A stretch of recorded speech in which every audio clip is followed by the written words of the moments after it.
Reverend Sharpton, this is how the Huffington Post described it. A banner headline as the verdict came in: not guilty with an asterisk, but not innocent. That's how you view it. Where does it go next? It goes to the Justice Department. Clearly, there are grounds for civil rights charges here. The mother and father of Trayvon Martin and I, with their lawyers, met with the U.S. Attorney in Florida the day I went down to organize the first national rally there.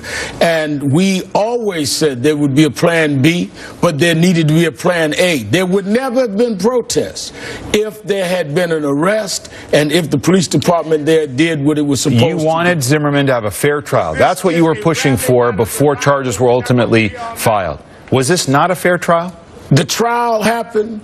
The verdict came in.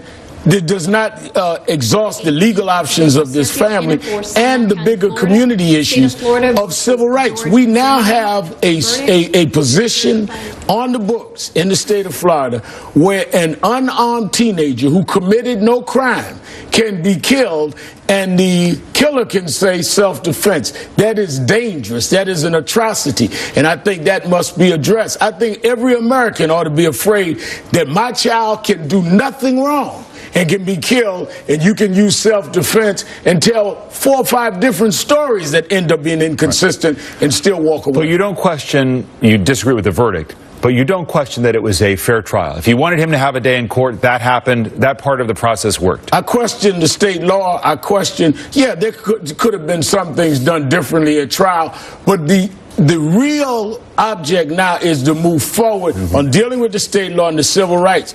And as we mobilize, as you know, Martin Luther King III and I are having this march on Washington on his father's I Have a Dream speech. How do we have this country deal with Dr. King's dream 50 years later, and you can't walk an innocent child through a neighborhood without the child being harmed, less known killed, and nobody can say, I watched the whole trial, no one can say what Trayvon Martin did wrong. They always get away with it, Zimmerman said. Who is they getting away with what? That's the basis of a civil rights inquiry.